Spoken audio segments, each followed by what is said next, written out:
오늘 우리가 읽은 이 내용 31장 29절 이 내용에서부터 이제 쭉 오늘 우리가 있는 30절부터 있는 내용은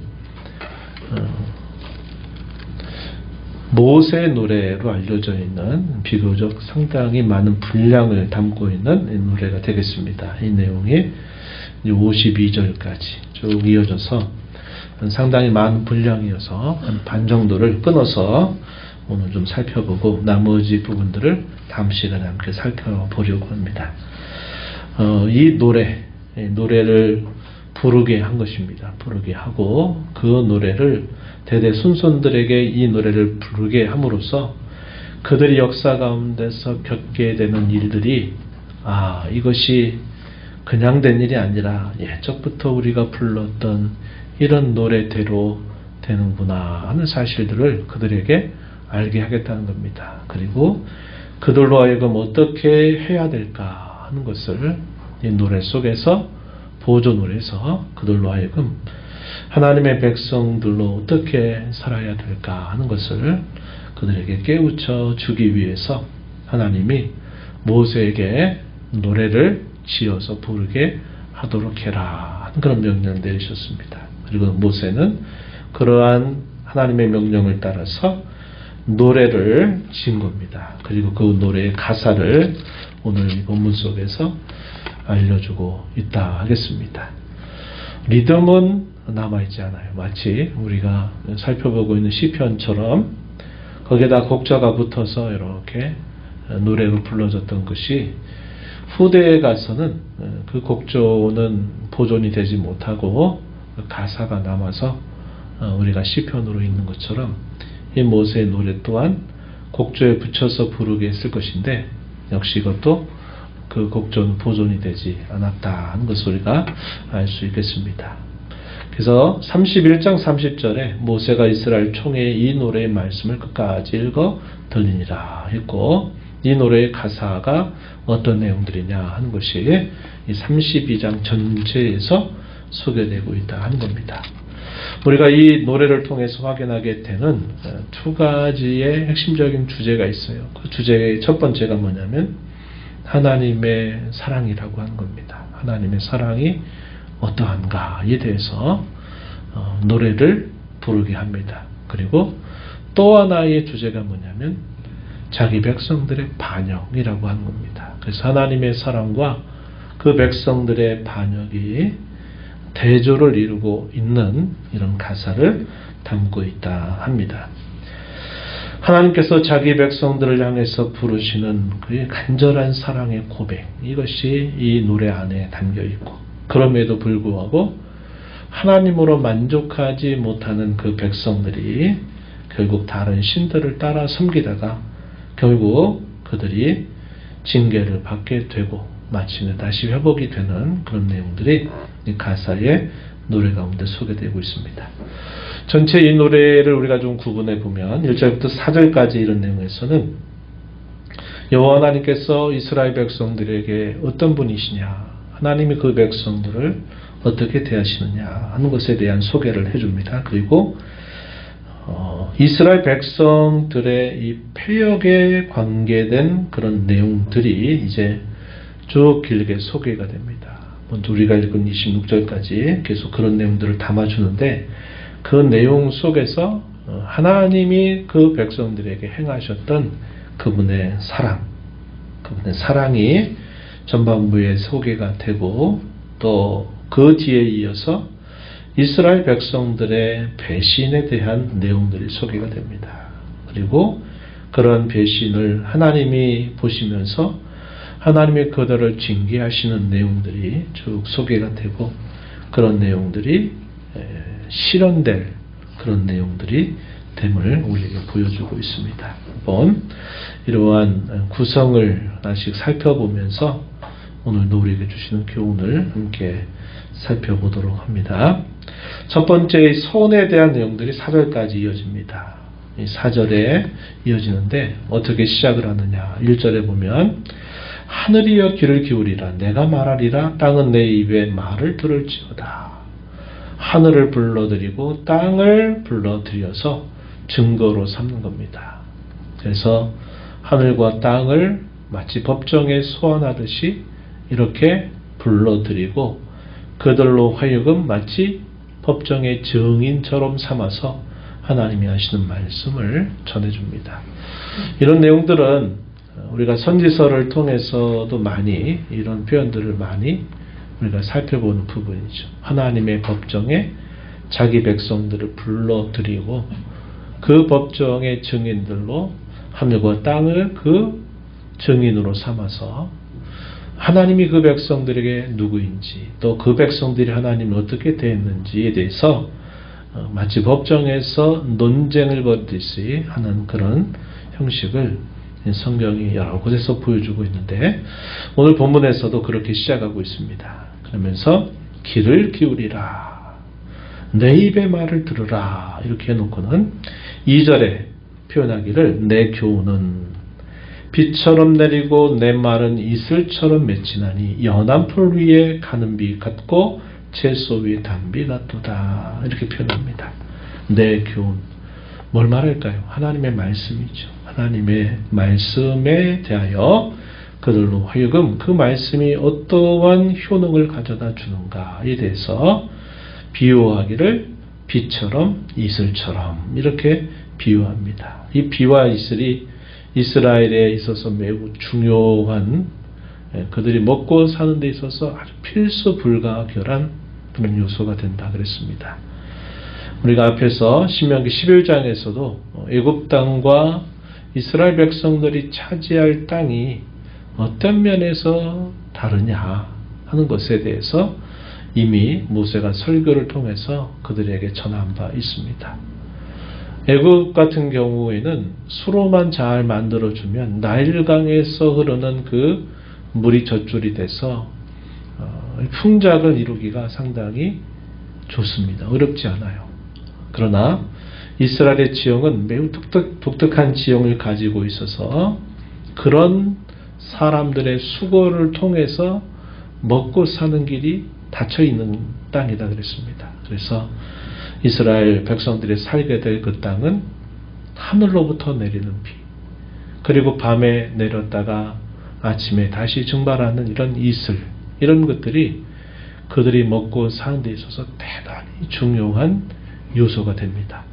그래서 그렇게 되기 때문에 하나님 백성들이 거주하는 땅은 여호와께서 돌보시는 땅이다 이렇게 표현을 했습니다. 물론 나일강도 마찬가지죠. 모든 천지만물을 하나님이 돌보시지만 자기 백성들이 거주할 삶의 환경은 여호와께서 돌보아 주셔야만 되는 땅으로 규정을 하신 겁니다. 그래서 그들이 하나님과의 관계에 있어서 하나님을 가까이 모시고 살게 될 때는 그들이 먹고 사는 문제에 근심하고 걱정할 필요가 없지만 그들이 하나님과의 관계가 멀어지게 될 때는 하나님이 그들의 환경 속에서 이 하늘로부터 내리는 비, 또 이런 것들을 통해서 그들이 살아가는 삶에 여러 많은 변화를 겪도록 하셨다는 것을 우리가 알게 됩니다. 여기서도 비와 이슬이라고 하는 것은 대단히 그 땅에 있어서는 중요한 것을 말하죠. 그래서 하나님의 말씀 혹은 하나님이 백성들에게 주시는 교훈이 갖는 성격은 마치 비와 같고 이슬과 같다 이렇게 표현을 했습니다. 그 말은 이 비와 이슬처럼 하나님의 말씀이 그 백성들을 소성하게 하고 새롭게 하신다. 그들로 하여금 살게 하신다 하는 것을 이 비유를 통해서 말씀해 주고 있습니다. 우리가 다음번에 보겠지만 이 47절 말씀을 한번 보시면은 47절에 이렇게 표현했어요. 이는 너희에게 헛된 일이 아니라 너희의 생명이다 이렇게 표현합니다. 이 일로 말미암아 너희가 요단을 건너가 차질 그 땅에서 너희의 날이 장구하리라. 하나님께서 자기 백성들에게 주시는 말씀 그 자체가 마치 그들에게는 뭐와 같다?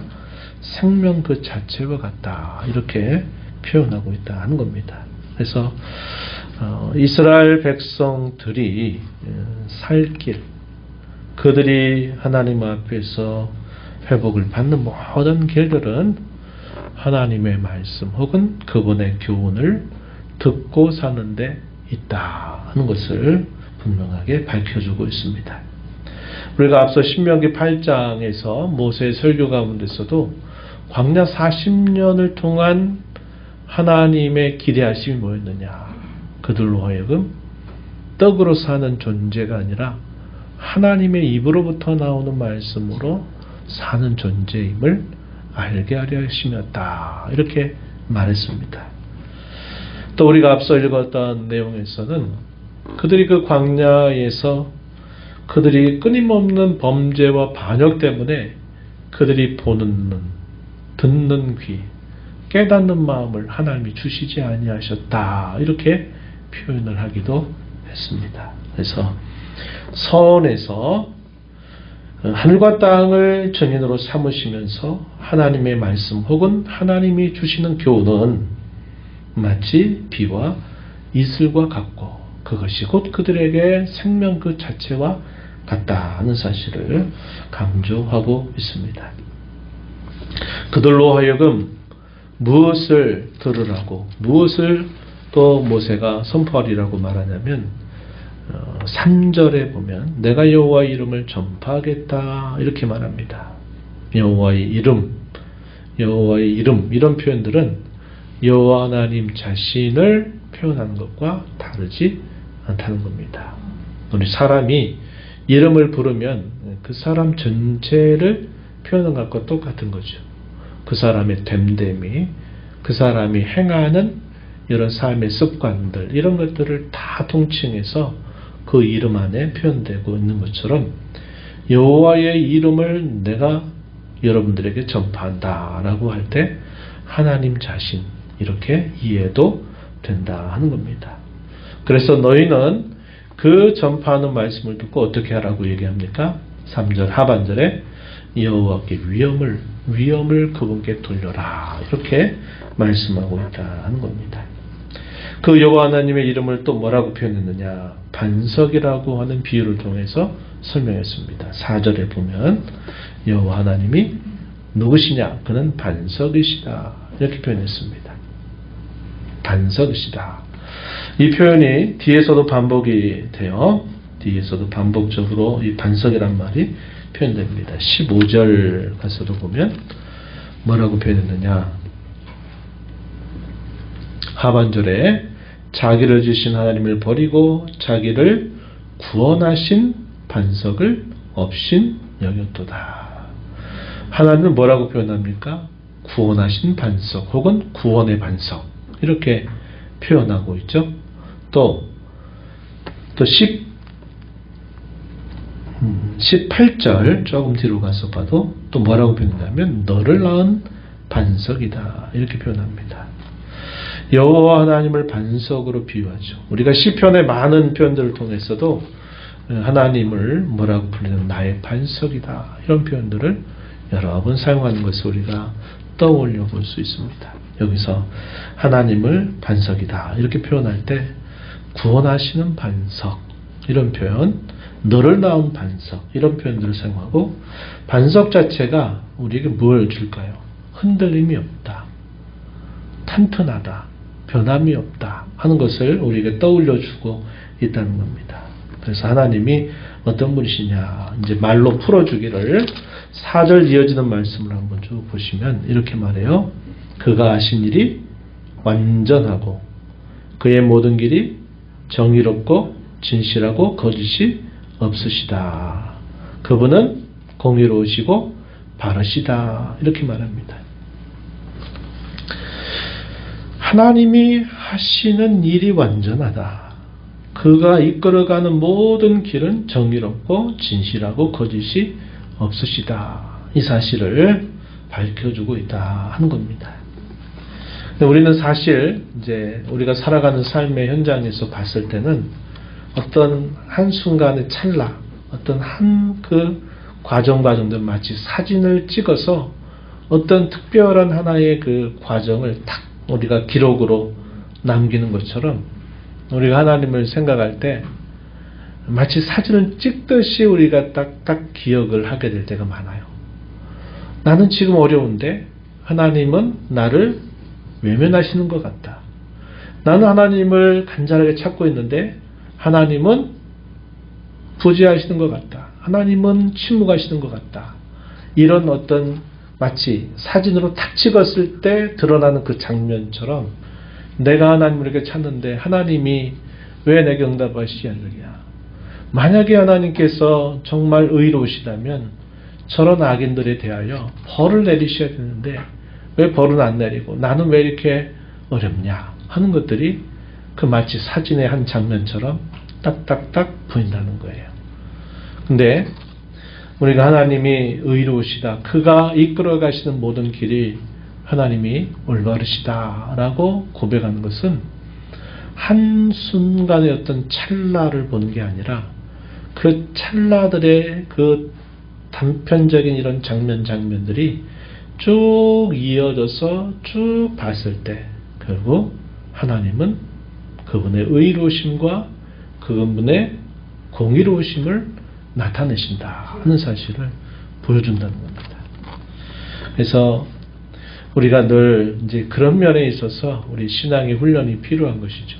우리가 어떤 한 장면, 한 순간에 그때의 그것으로 마치 전부인 것처럼 우리가 착각하지 않고 그것이 하나의 과정이라고 하는 사실을 우리가 그것을 신뢰하고 또 시간 속에서 그분이 하시는 일의 전체를 볼 수 있는 그러한 인내, 그러한 신뢰, 이것이 우리에게 요구된다고 하는 겁니다. 그래서 하나님은 그런 것들을 끊임없이 자기 백성들에게 훈련을 통해서 혹은 경험을 통해서 그것을 깨닫게 하신다고 하는 사실이죠.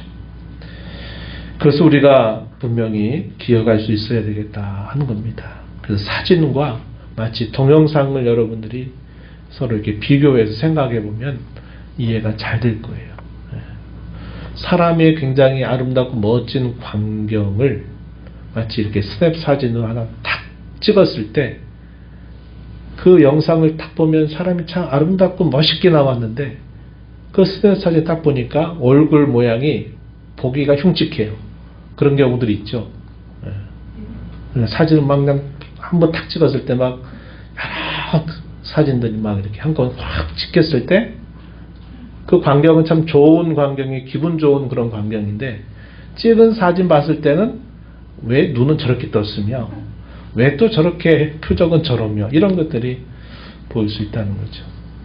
그래서 우리가 이제 사진 속에서 가장 아름다운 장면을 우리가 이제 남기고 나머지는 싹 지워버리지만 마치 우리가 인생을 살면서 일어나는 크고 작은 일과 사건들, 그 사건 속에서 경험하는 다양한 어떤 감정들, 이런 것들을 마치 그 순간의 그 찰나를 마치 전부인 것처럼 우리가 생각하지 않도록 하는 것은 대단히 중요하다 하는 것을 우리가 기억하는 것이 좋겠습니다. 그래서 교훈에 대해서 또 그 교훈의 핵심적인 내용은 우리 하나님이 어떤 분이시냐, 그분이 하신 일이 완전하다, 그가 이끌어 가시는 그의 길이 공의롭고 올바르다 하는 사실을 이렇게 밝혀주고 있다 하는 겁니다. 그리고 나서 이제 주목하게 되는 내용은 하나님이 그 백성들에게 어떻게 행하시느냐, 또 그 백성들이 하나님을 어떻게 대했느냐 하는 것을 5절 이하로부터 길게 이제 설명해 가기 시작합니다. 먼저 5절 6절 한번 보세요. 5절 6절을 보면 먼저 그 백성들의 모습에 대해서 이렇게 평가를 했습니다. 5절에 보면 그들이 여호와를 향하여 악을 행하니 하나님의 자녀가 아니요 흠이 있고 삐뚤어진 세대로다. 어리석고 지혜 없는 백성아, 여호와께 이같이 보답하느냐? 그는 내 아버지시여 너를 지으시니가 아니시냐? 그가 너를 만드시고 너를 세우셨도다. 뭘 말할까요? 한마디로 배은망덕한 이스라엘 백성들의 모습을 고발하는 내용이 담겨 있습니다. 이것은 그들이 실제적으로 갖고 있는 그들 자신의 실상 혹은 그들의 실력을 꼬집는 말이 된다 하겠습니다. 그들 자체의 실력으로는 하나님의 자녀라고 부를 수 없을 정도다 이렇게 표현한 것이고, 그들은 흠이 있고 삐뚤어진 세대와도 같고 또 마치 무지몽매한 백성과도 같다 이렇게 말합니다. 어리석고 지혜 없는 백성 이렇게 표현을 하고 있다는 겁니다. 그 이유에 관해서는 자신을 지으시고 자신을 세워주신 아버지를 잊어버린 것과 같은 것으로 묘사하고 있습니다. 이게 그들이 알아야 될 실력이다 하는 거죠. 이런 내용들은 이 뭐와 뭐냐를 체결하고 난 직후에 모세가 여러 편으로 설명할 때 이 내용들을 반복적으로 설명했던 부분입니다. 그들의 실력, 너희의 실력을 정확하게 기억해야 된다 하는 사실을 이야기했던 것처럼 여기서도 그들의 실제적인 어떤 실력이 이런 정도라는 사실을 그들에게 깨우쳐 주고 있습니다. 그러면서 어른들에게 또 아버지에게 물으라, 옛날을 기억해라 하는 말과 함께 그 과거에 지나간 역사 속에서 행했던 일들, 이것이 또 머지않은 미래에서 또 일어날 일처럼 또 예언적으로 말해주고 있는 부분이 되겠습니다. 옛날을 기억해라. 7절 기억하라. 역대 연대를 생각하라. 내 아버지에게 물으라. 내 어른들에게 물으라. 그들이 너희에게 말해 줄 것이다. 이렇게 말했습니다. 그리고 8절 이하로부터 12절까지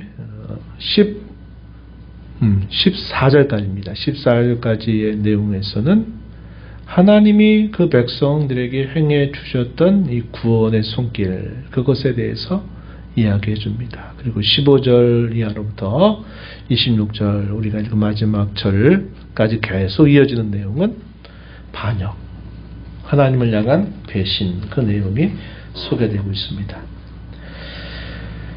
8절 이하부터 18절에 이르는 내용을 우리가 살펴보면 하나님이 그 백성들에게 어떠한 사랑을 베푸셨는가 하는 것을 우리가 확인할 수 있습니다. 8절에 보면 이렇게 말했어요. 지극히 높으신 자가 민족들에게 기업을 주실 때, 인종을 나누실 때 이스라엘 자손의 수요대로 백성들의 경계를 정하셨도다. 하나님께서 자기 백성들을 여러 민족들 가운데 구별하신 사실을 말해줍니다. 그리고 9절에 보면 여호와의 분깃이 자기 백성이라. 하나님께서 자기 백성들을 그의 분깃으로 여기신다. 이렇게 표현했고, 야곱은 그가 택하신 기업이다. 이렇게 말씀을 했습니다. 앞서서 우리가 신명기 앞부분에서 모세를 통해서 확인했던 내용이 뭡니까? 하나님이 너희를 택하심은 너희가 다른 많은 열국 중에서 뛰어나고 지혜가 있는 백성이었기 때문이 아니다. 이렇게 말합니다.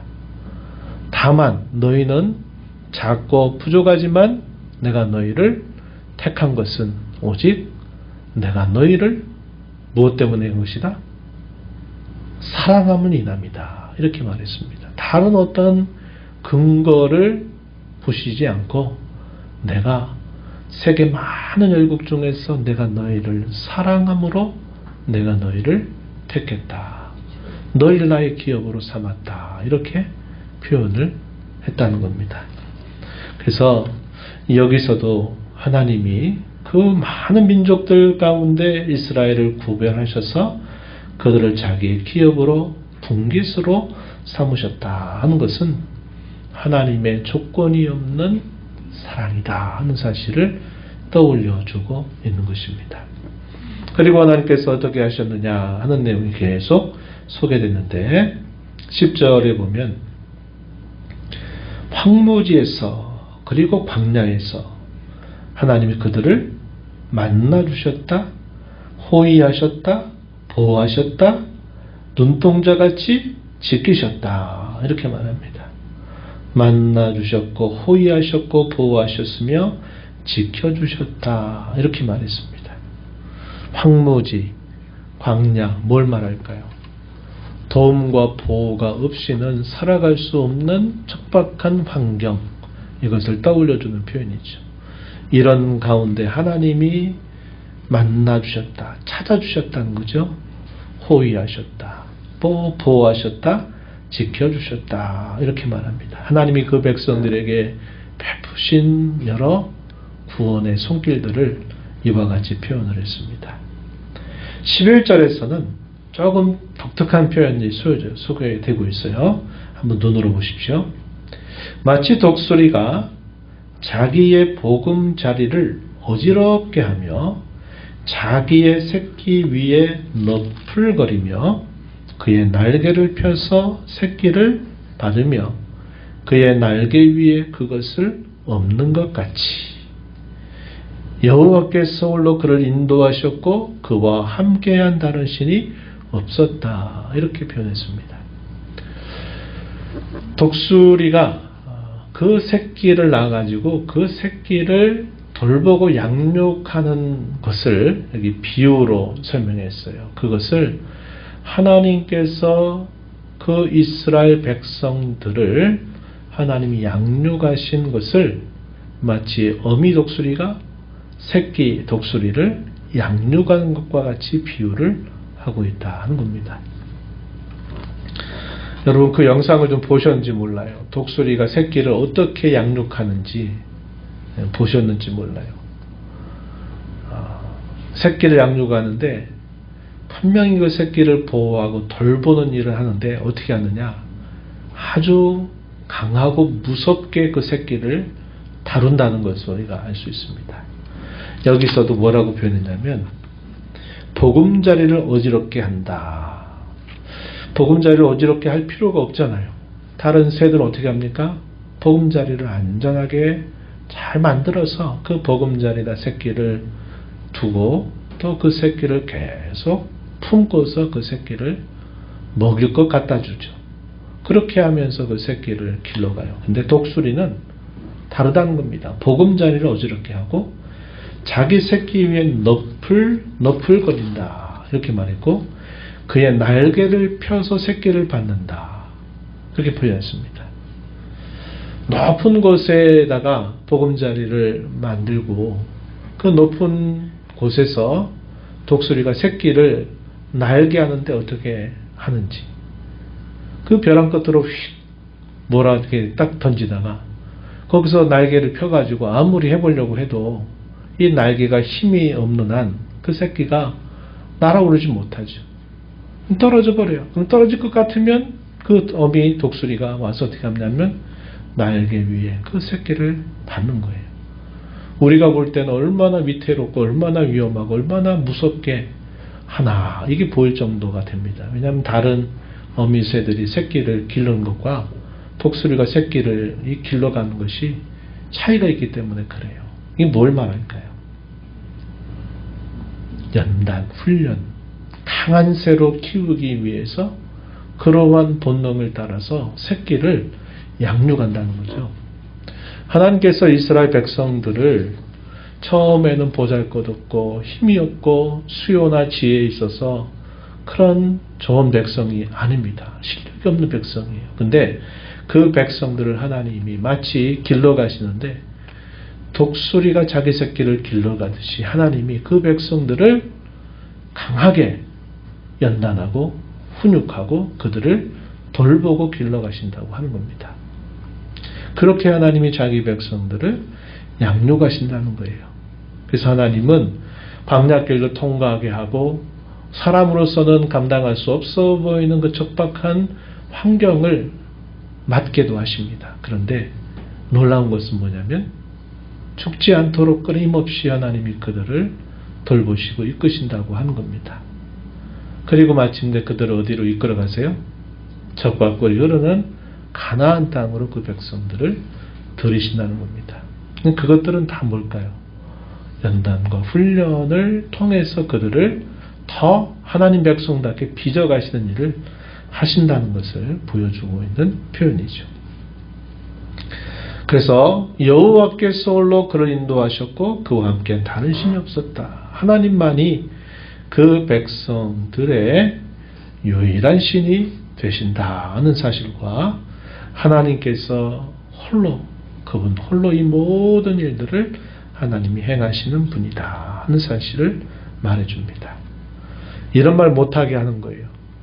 우리가 그때 잘해가지고 하나님이 우리를 이렇게 해주셨지. 우리가 잘했기 때문이야. 이런 식의 이야기를 못하게 하신다는 겁니다. 하나님이 홀로 행하신 일이다 하는 이 표현들 굉장히 성경에서 강조하고 있는 표현이죠. 하나님이 결국 이 모든 일들을 홀로 준비하시고 홀로 그 백성들을 이끄시고 그 백성들을 뒤에서 호위하셔서 하나님이 결국 이 모든 일들을 홀로 이루신다 하는 겁니다. 이스라엘 백성들의 역사 속에서 구원하여 내셔서 약속의 땅에 들이시는 그 과정이 하나님이 홀로 행하셨다라는 사실을 강조하는 것은 우리가 이 땅에 살면서 죄와 진토와 파멸로 영원한 형벌을 받아 마땅한 저와 여러분을 하나님이 조건 없이 사랑하셔서 우리를 구원해 하셔서 마침내 하나님의 영원한 영광에 들어가게 하시는 그 모든 과정 또한 하나님이 다 홀로 행하시는 일이라는 사실을 우리에게 밝혀줍니다. 그런데 이제 여기서 우리가 많은 망각을 많이 하죠.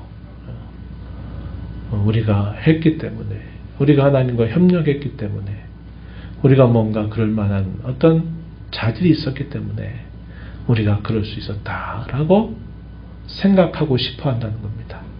근데 성경은 그런 것들을 부정하고 있다는 거예요. 부정하고 있다는 거예요. 그래서 우리가 그 사실을 참 깨닫는 것이 쉽지 않습니다. 그러나 성경은 그 사실을 말해주는 거예요. 이스라엘 백성들 역사 속에서 그 약속의 땅에 들어가게 되는 과정까지 그들이 전쟁도 한 번도 안 해봤는데 당시에 이 아므리 족속이 차지하고 있었던 요단 동편에 있는 큰 두 나라를 싸워서 이겨버렸어요. 전쟁에 대한 훈련이 없는 유랑 민족이었던 이스라엘 자손들이 그 땅을 차지하고 있는 강력한 나라와 전쟁이 붙었는데 완벽한 승리를 두 나라에게 승리를 하면서 그 땅을 차지하게 된 겁니다. 하나님의 역사를 빼버리면 뭐처럼 보이겠어요? 영웅이죠. 영웅담이죠. 영웅담. 이런 위대한 서사시가 어디 있어요? 도무지 승산이 없는 싸움인데 그 승산 없는 싸움을 완벽하게 이겨내버렸으니 대단한 서사시 같은 이야기, 대단한 영웅담이 될 수 있는 이야기가 될 수 있어요.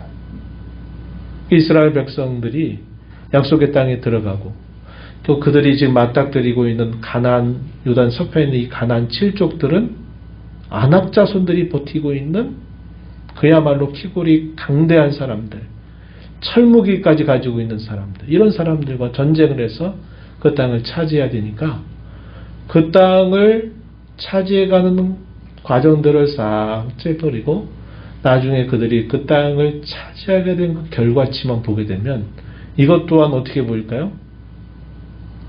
대단한 영웅적 서사지를 말할 수 있는 이야기가 되는 겁니다. 그래서 모세가 그들에게 설교 가운데 뭐라고 말합니까? 너희가 그 땅에 들어가서 재물 얻은 능을 너희가 마치 가지고 있는 것이냐 그렇게 교만해질까 두려워해라. 너희가 그렇게 되는 순간 그 아름다운 땅에서도 너희가 멸망해서 쫓김을 당하게 될 것이다. 모세가 설교 가운데 그러한 권고를 이스라엘 백성들에게 하기도 했다는 겁니다. 그러니까 이스라엘 역사도 부분들만 보면 영웅당 같은 이야기, 참 놀라운 기적 같은 이야기들이 광야 40년 생활에서도 또 광야길을 통과하고 그들이 이 요단에 위치하고 있는 동편 서편에 있는 이 민족들을 차지하게 되는 그 과정들은 대단히 놀라운 이야기들을 갖고 있는 것입니다. 근데 그 모든 일들을 누가 하게 하신 겁니까? 하나님이 앞서 행하시면서 내가 왕벌을 먼저 그들에게 보낼 것이다. 내 사자가 너희 앞서 갈 것이다. 두려워하지 말아라. 무서워하지 말아라.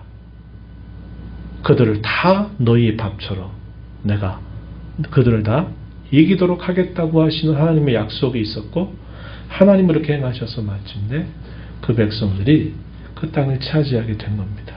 그래서 거기에는 하나님이 모든 것들을 준비하셔서 행하신 일이 있었다 하는 것이고 그런 맥락에서 오늘 저와 여러분이 구원을 받은 이 사실도 마찬가지로 역시 하나님이 모든 일들을 우리에게 그분의 은혜로 주셨다고 하는 사실을 우리가 깨달을 수 있어야 됩니다.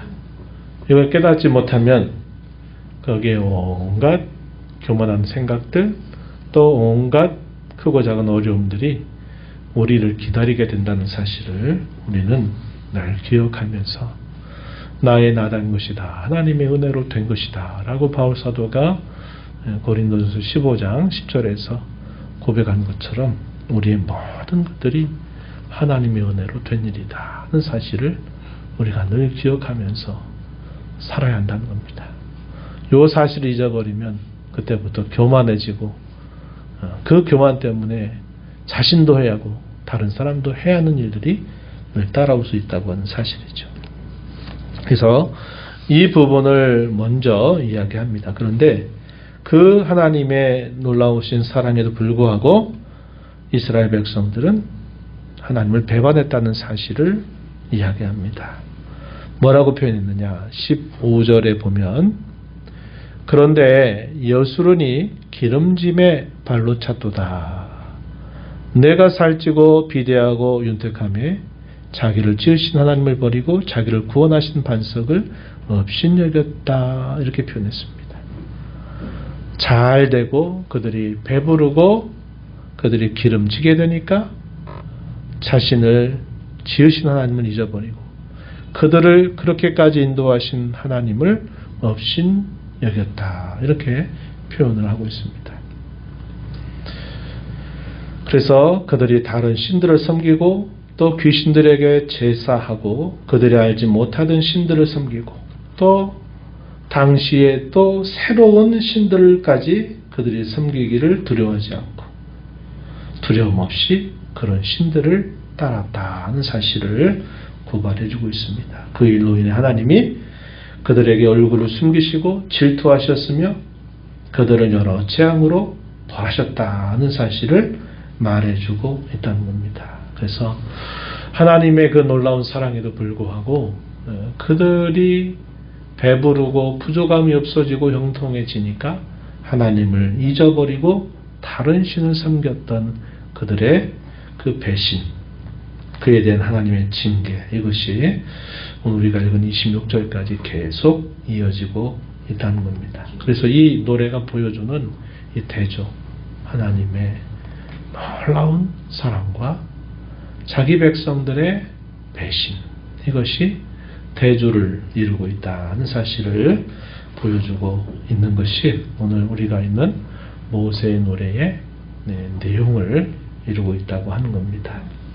우리가 오늘 이 말씀을 보면서 하나님을 경외하고 하나님을 두려워하는 것은 마땅히 그분이 베풀어 주신 은혜에 대한 마땅한 우리의 자세에 해당된다 하는 것이고요. 그분의 말씀을 듣는 것이 뭐라고 그랬습니까? 우리를 소성하게 하는 길인 줄 우리가 기억해야만 된다 하는 겁니다. 하나님의 말씀을 듣고 산다. 그분의 말씀을 따라 산다. 이것이 우리가 소성하게 우리의 심령을 부흥으로 이끌어가는 길이다 하는 사실을 우리에게 잘 가르쳐 줍니다. 그래서 우리는 안주하게 되고 됐다 할 때부터 넘어질까를 늘 조심하면서 살아야 됩니다. 그래서 우리가 이 땅에 짧은 인생을 사는 동안에는 우리가 이런 마음을 가지고 사는 게 좋아요.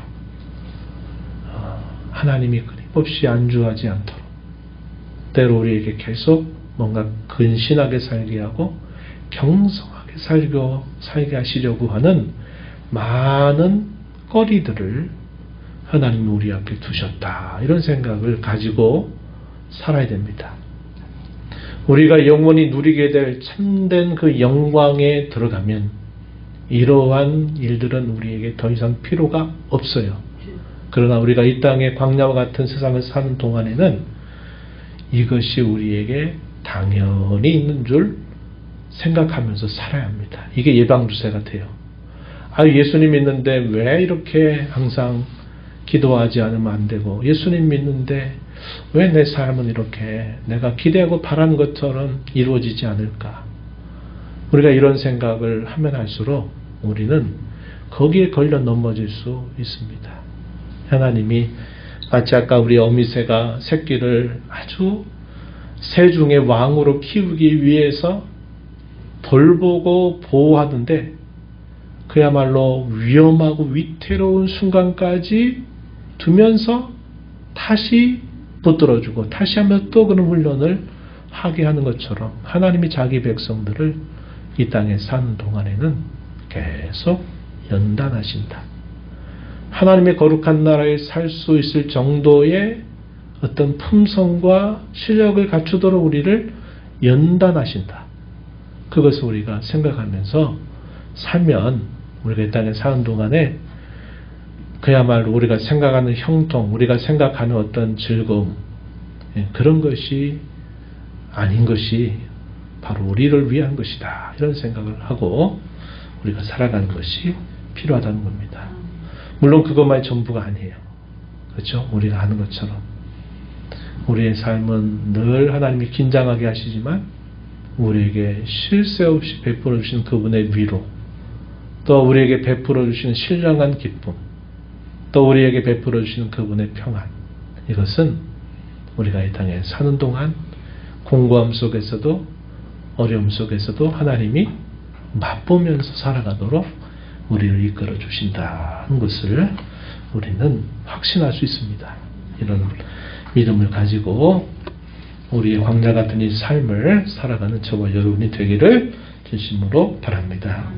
하나님 아버지, 오늘도 저희들을 불러주셔서 모세의 노래를 통해서 하나님이 그 모세를 통해 가사를 쓰게 하고 그 가사를 통해 그 백성들이 끊임없이 반복적으로 듣고 부르게 하는 노래의 내용이 무엇인가를 오늘 저희가 살펴보았습니다. 하나님께서 자기 백성들을 자격이 없는 자들임에도 불구하고 그들을 조건 없이 사랑하셔서 그들을 하나님의 거룩한 백성으로 삼으시려고 마치 독수리가 새끼를 양육하고 길러가듯이 그 백성들을 그렇게 양육하시는 분이신 줄 말씀하여 주십니다. 도무지 감당할 수 없어 보이는 일들 속에서도 하나님이 함께 하셔서 그들을 또 훈육하고 그 모든 과정을 감당하도록 이끌어 가신 하나님의 손길을 봅니다. 하나님이 그 백성들을 그토록 사랑하셔서 약속의 땅에 들으시게 될 때까지 그런 은혜를 베푸심에도 불구하고 그 백성들은 끊임없이 하나님을 향하여 배신하고 반역하는 일들을 끊임없이 번복했던 것을 저희가 오늘 말씀을 통해 살펴봅니다. 오늘 저희들의 모습을 되돌아보게 하시고 구원이 하나님의 홀로 행하시는 역사였던 것처럼 오늘도 저희들을 구원하시는 하나님이 홀로 저희들을 구원하시는 분이신 줄 알고 겸손하게 깨어 근신하는 마음으로 이 땅에 사는 동안 늘 안주하지 않는 삶을 살아가는 저희가 되게 하시고 늘 저희에게 베푸시는 신령한 기쁨과 위로와 평안을 막으면서 이 신앙의 걸음 잘 걸어가는 저희들 다 되게 하여 주옵소서. 예수님의 이름으로 기도하옵나이다. 아멘.